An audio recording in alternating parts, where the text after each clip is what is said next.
Olá, boa tarde para você, 12h30. Está começando o Meio-Dia Catarina desta terça-feira ao vivo e você pode participar conosco mandando a sua mensagem pelo nosso WhatsApp. O número já está aí na sua tela, é o 489-9608-7554. Pode mandar já a sua mensagem que ao longo do programa a gente conversa.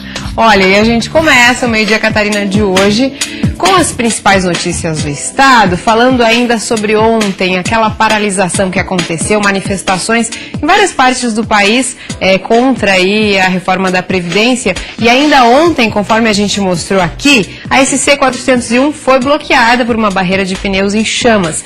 Depois de trancar a SC 401, os motoristas que colocaram os pneus fugiram em direção ao centro de Florianópolis. E ao perceberem que seriam abordados pela PM, um deles abandonou o carro. Dentro do veículo foram encontrados 3 pneus, uma bomba caseira e vinagre. O outro motorista também fugiu pela placa. Os PMs identificaram o proprietário, que seria um servidor público municipal. E um homem foi encontrado morto com marcas de tiros dentro de um táxi na madrugada de segunda-feira, no bairro Barreiros, em São José, na Grande Florianópolis. A suspeita da polícia é de que ocorreu um latrocínio, que é roubo seguido de morte.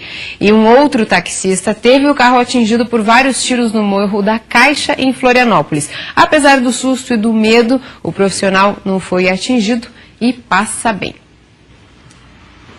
A Divisão de Investigação Criminal da Polícia Civil do Meio-Oeste realizou na tarde de ontem a incineração de drogas apreendidas na região de Videira e Fraiburgo. O trabalho desenvolvido pela Polícia Militar e Polícia Civil na região de Videira contra o tráfico de drogas tem resultado em grandes apreensões de entorpecentes. Na tarde de segunda-feira, uma autorização judicial permitiu que 28,7 quilos de maconha, 1,1 quilo de cocaína, 1,8 quilo de crack e 230 comprimidos de êxtase fossem incinerados em uma empresa de Fraiburgo. A Divisão de Investigação Criminal tem por atribuição o combate ao tráfico de drogas e todas as apreensões de drogas aqui na nossa região, ela vem para ser instaurado o procedimento aqui nessa delegacia. Então, esse aqui é o fruto de um trabalho tanto da Polícia Civil como da Polícia Militar. Temos o prazo de 30 dias, prazo legal de 30 dias para providenciar a incineração da droga, e hoje realizaremos, através da incineração de uma empresa que comporta essa incineração aqui no município. O material entorpecente que passou por todas as fases do processo e que recebeu autorização judicial será queimado em uma empresa de Fraiburgo. Realmente a gente vê pela quantidade de droga que foi apreendida aí nos últimos tempos, a quantidade considerável. O empenho dos policiais da DIC no combate ao tráfico de drogas é incessante. Como eu vivo dizendo, é o maior problema de segurança pública que temos na nossa região aqui de Videira, é o tráfico de drogas. Então, por isso que a gente sempre dá uma prioridade para esse tipo de crime, em razão de todos os crimes que a gente vê que são envolvidos também em razão do tráfico de drogas, que é o problema que nós estamos vendo nos grandes centros, o tráfico de drogas, ele traz a violência de uma forma geral, roubos, furtos, homicídios. Então, a gente aqui no interior, a gente tenta coibir enquanto o problema ainda está menor. O delegado regional fala sobre as ações da polícia em todo o estado. Exatamente, todas as especializadas a gente vê aí no estado de Santa Catarina, de uma forma geral, tanto as DICs, que são as divisões de investigação criminal, como a diretoria nossa, a DEIC, a Diretoria Estadual de Investigações Criminais, elas atuam incessantemente na investigação para principalmente combater não só o tráfico de drogas, mas o crime organizado que a gente sabe que está por trás do tráfico de drogas. E o número de assassinatos em Florianópolis em 2018 não para de crescer. Na madrugada de domingo, mais 3 pessoas foram mortas e agora o número passa de uma morte a cada 2 dias. Com os 3 homicídios, o número de mortes violentas em Florianópolis aumentou para 27 neste ano. Os 3 homens foram executados com armamento 9mm e .40.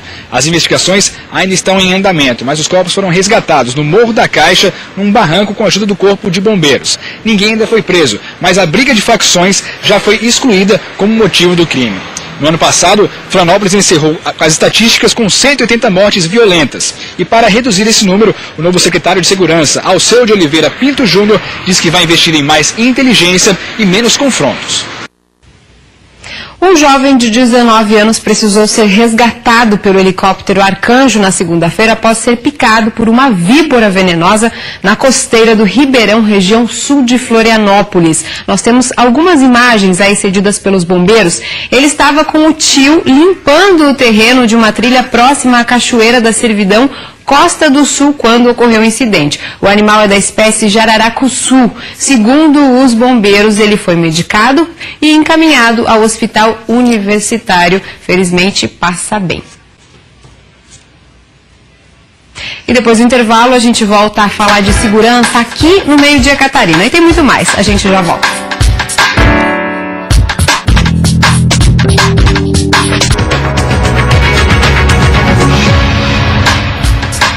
Meio-dia, 39 minutos, já estamos de volta com o Meio-Dia Catarina, agora já com a presença do Edgar Lopes, que é o nosso comentarista de segurança pública, para seguir falando sobre a segurança, principalmente aqui no estado. Infelizmente, né, Edgar, a gente vem relatando de terça em terça um aumento da violência aqui na capital. A gente acabou de atualizar o número de homicídios para 27 aqui em Florianópolis, um número que não para de crescer. Boa tarde. Boa tarde, Sibeli. Boa tarde a todos vocês que nos recebem tão carinhosamente.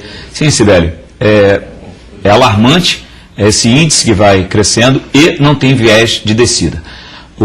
A tendência é que essa criminalidade aumente porque está ficando insuportável combater os nossos presídios sem condições de abrigar as pessoas que são presas, né? E a nossa polícia, por mais que faça, pelo volume de drogas que estão sendo apreendidas aqui, nos coloca numa situação em que o crime investe pesadamente para que ele cresça cada vez mais dentro da nossa sociedade. A gente tem registros de apreensões de fuzis, cada vez registros mais pesados e parecidos com situações de outras cidades que já são mais tomadas pelo crime. Agora a gente tem essa novidade da mudança, né, de secretário de Segurança Pública. Você acredita, Edgar, que pode ter uma melhora a partir disso ou que o problema é muito maior? Sibeli, sem dúvida o problema é muito maior. Aqui hoje, parabéns ao novo secretário, ele e também ao coronel Araújo Gomes, que assume como comandante da Polícia Militar. É um homem de muita experiência, aprendo muito com ele quando temos a oportunidade de conversar. Só que também temos que observar o seguinte, não vai ser mudando as pessoas que nós vamos conseguir chegar no ponto que queremos de uma segurança mais tranquila. Não, o que temos que investir é na posição da polícia, na educação da sociedade e de uma forma que o criminoso passa a ser encarado como um criminoso. Ele não é um cidadão comum. O cidadão comum é como todos nós. Acordam, vão trabalhar, cuidam das suas famílias. Aquele que usa drogas, que trafica, que mexe com esse tipo de equipamento, de armas, como um pai e um filho foram presos aqui na costeira com fuzis 556, quer dizer, nós já estamos entrando numa situação muito parecida com o Rio de Janeiro. Você vê pai e filho envolvidos 100% com a criminalidade. E falando no Rio, a gente tem um cenário que o Brasil inteiro acompanha, né, dessa intervenção militar que está ainda tramitando. Hoje foi aprovada, né, nessa noite, foi aprovada pela Câmara, agora falta ainda passar pelo Senado para o texto ser apreciado, mas caso isso ocorra até dezembro, o Rio vai passar por essa modificação, que é essa intervenção. O que isso mostra para a gente, Edgar? Em outros estados, todo mundo agora com os olhos voltados para o Rio em relação à segurança. Isso seria a solução? Pode funcionar? Como é que você avalia o que está acontecendo lá? Sibeli, eu sou carioca, nascido e criado no Rio, sou do subúrbio do Rio de Janeiro. Posso falar com muita categoria sobre aquilo ali. É um descaso de muitos anos que vem acontecendo no Rio de Janeiro. E não... Sinceramente, não vai ser em 9 meses que Exército, Marinha Aeronáutica e toda a Polícia Militar. É uma falácia. Eu sou temerário porque essa decisão foi tomada politicamente. Muito mais política do que sobre a estrutura da segurança, sobre uma segurança estratégica, um movimento estratégico da área de segurança pública. Foi uma decisão governamental em virtude aos projetos que não estavam sendo aprovados, e essa medida da intervenção já deveria ter sido tomada há muito tempo atrás. O Rio de Janeiro hoje encontra uma falência não só financeira, moral. Isso que é o pior da cidade. Nós cariocas, aquele cidadão de bem, ele busca uma situação melhor para o seu estado, porém é um estado marginal, onde a criminalidade também é ovacionada por muitos da sociedade. E isso é que nos deixa muito temerário na situação do Rio de Janeiro.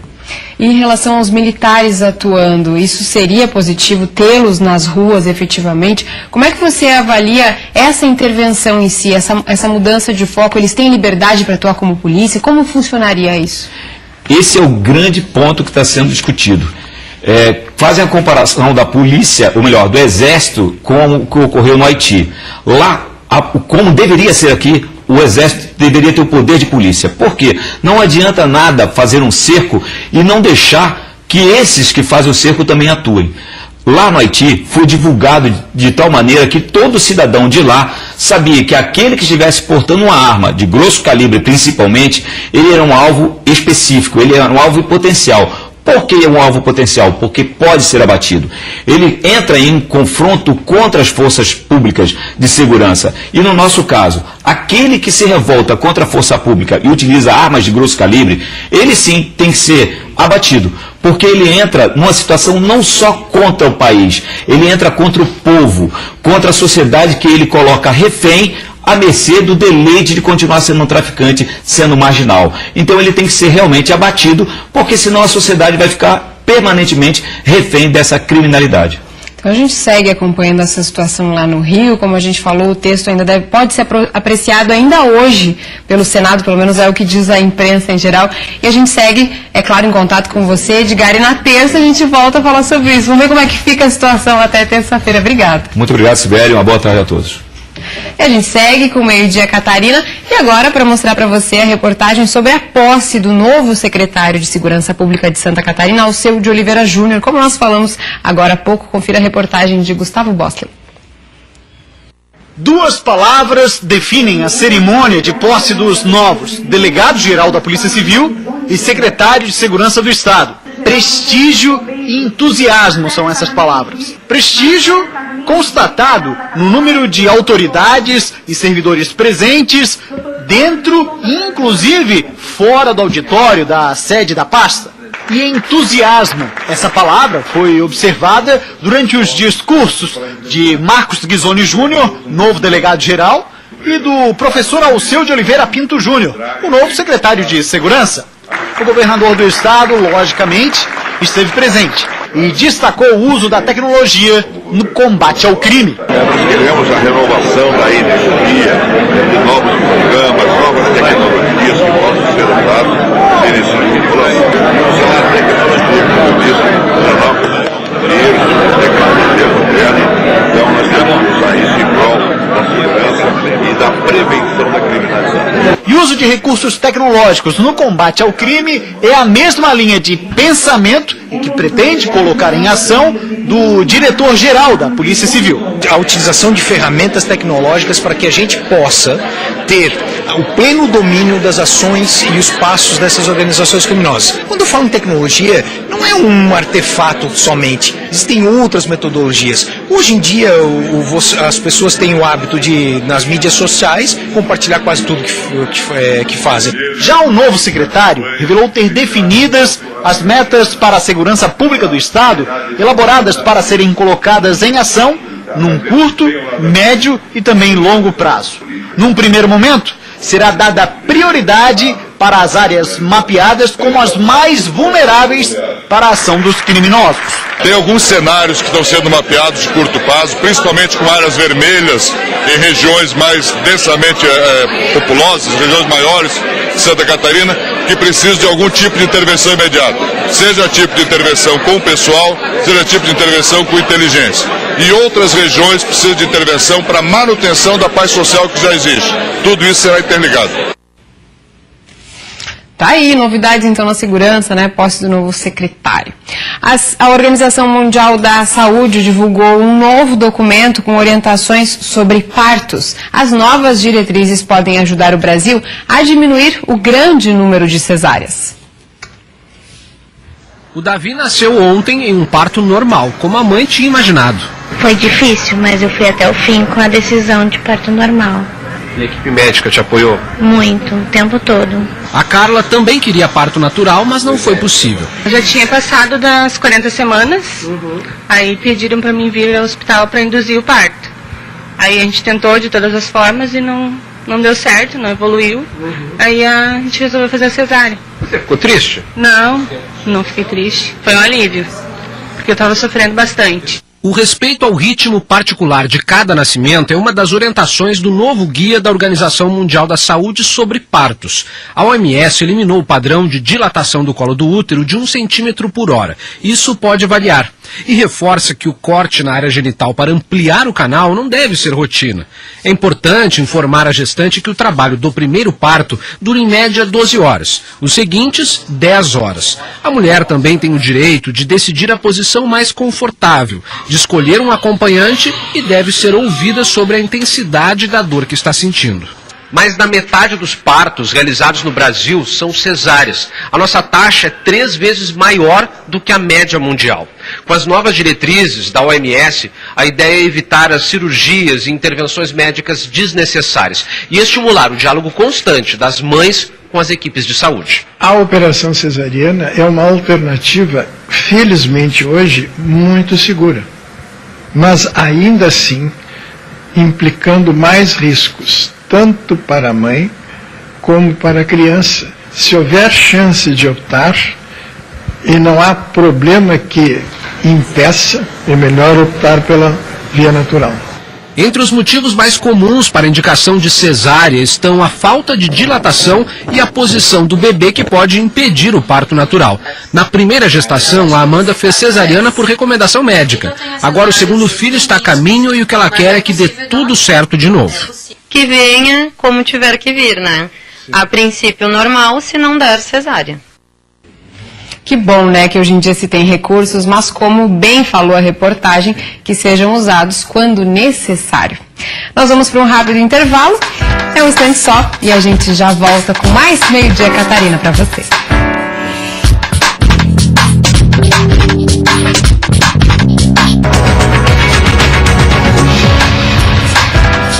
Meio-dia, 53 minutos, estamos de volta com Meio-Dia Catarina. E você sabe, você pode interagir conosco mandando a sua mensagem pelo nosso WhatsApp, que é o 489-9608-7554. Quem fez isso foi o Marcos, do bairro Bela Vista 2, que, aliás, está sempre ligadinho no Meio-Dia Catarina. Obrigada, Marcos. Um abraço para você e para todos que acompanham e mandam mensagens para nós. Olha, seguimos então com as notícias e fazer as crianças comerem verduras e legumes não costuma ser uma tarefa muito fácil para os pais. Algumas ideias podem ajudar nesse desafio de garantir uma alimentação saudável a todos em casa, na casa desses pequenos. Bebel, de 4 anos, é uma figura. Ela é filha da Cecília, que já participou do primeiro Masterchef Brasil. Quem é essa preciosidade? Mas tem um detalhe. A garota não gosta de legumes. De jeito nenhum? Por quê? O que você sente? Que gosto que você sente? Eu já experimentei cenoura. O negócio é tão sério quando se fala de legumes, que a Bebel deixou a gente na mão. Ela no passado até gostava, parou de gostar, e aí eu achei uma solução super interessante para esse problema. As duas agora cozinham juntas. Comida sem tempero não dá, então não adianta chegar e botar a comida assim, como ela tá, sem dar um toque, sem fazer algo assim diferente que ela não come. No talo do brócolis, eu não tô botando no talo do brócolis, é só aquela parte que você gosta. E agora vamos pra escolinha. Meio-dia e todo mundo com fome. Arroz, feijão, frango, beterraba, alface, brócolis. E aqui as crianças costumam se servir. Então tá bom, pode comer quantas vezes você quiser. É para elas perceberem a quantidade que elas querem comer e o que gostam de comer. Os professores dizem para a criançada, pelo menos experimente. E aí você vai saber se vai gostar ou não. Ah, eu achei que era gostosa. Aí eu experimentei e gostei. Os amigos estão do lado e vão falando para eles assim, eu gosto, experimenta, é gostoso. Então as próprias crianças vão incentivando umas às outras nesse momento da alimentação. Elas vão aos poucos compreendendo que saladas e legumes fazem bem, têm fibras e são importantes para o organismo. E para se familiarizarem com os alimentos, elas plantam e ainda vão para a cozinha com a Socorro. Tem dias que a gente vai oferecer, pedir para eles experimentarem e isso vai ser muito tranquilo. Mas tem dias que pode plantar a bananeira que eles não vão querer mesmo. Então é através da curiosidade vem a experimentação. O Dr. Fábio diz que essas ações só ajudam. Ele explica que as crianças, até 1 ano e meio, têm menos resistência a verduras e legumes. Mas quando começam a ter acesso à alimentação, que é feita para a família toda, elas têm medo. É o medo do novo. Quando a gente nasce, as papilas gustativas que percebem o doce estão na frente. As que percebem o salgado, o amargo e o azedo, atrás. Desde o nascimento até os 6 meses de vida, ela vai receber um alimento só, que é o leite materno. O leite materno é bem doce. A papila gustativa, que está mais na ponta da língua, facilita a aceitação do leite por parte da criança. Então a gente pode dizer que a criança tem uma preferência inata pelo sabor doce. E agora preste atenção na dica do pediatra. O momento da refeição deve ser um momento agradável. Uma refeição que é feita com chantagem, com ameaça, com medo por parte da criança, vai fazer com que essa criança associe comer com uma situação desagradável. Ela vai perder o prazer de comer. Tá aí, dicas importantes do especialista. Uma alternativa sustentável. O Brasil deve dobrar nos próximos anos a capacidade instalada de energia eólica, que é mais limpa e mais barata. O campo que antes torres com mais de 100 metros de altura cada. Este parque eólico da região metropolitana de Porto Alegre é um dos mais novos do país. Em pleno funcionamento, ele pode garantir energia elétrica para mais de 300 mil pessoas. O seu José ganha R$4.000 por mês com o aluguel das suas terras para a instalação das torres e ainda pode manter o cultivo de arroz. Ver um projeto dessa natureza na minha terra é um orgulho, não resta dúvida. Produzir alguma coisa tão necessária e limpa, isso é muito bom. Empreendimentos como este ajudaram o Brasil a subir no ranking mundial de geração de energia eólica. Passamos de 9º para 8º lugar, superando o Canadá. A maior parte do abastecimento vem da região Nordeste, que conta com 412 parques eólicos. O Sul tem 95 unidades, a maioria no Rio Grande do Sul. No Sudeste tem apenas um parque eólico, no Rio de Janeiro. O Brasil tem, principalmente no seu litoral, ele tem uma quantidade de vento muito boa, né? Um vento constante que é bem próprio para a energia eólica. O rendimento do nosso sistema eólico ele é muito superior à média global. Antes de escolher o local do parque eólico, técnicos fazem testes para saber onde tem mais vento. Tendo essa medição mínima de 3 anos, a gente consegue fazer os estudos para viabilizar todo o projeto, a operação, todo o sistema. Dentro de um parque eólico, quanto mais forte e constante for o vento, maior é a geração de energia. Mas claro, sem exageros. Durante uma tempestade, por exemplo, se as rajadas passam de 90 km por hora, as máquinas acionam um sistema de segurança. As hélices mudam de ângulo. Tá aí, amanhã tem mais Meio-Dia Catarina pra você. Uma ótima tarde de terça-feira e até lá.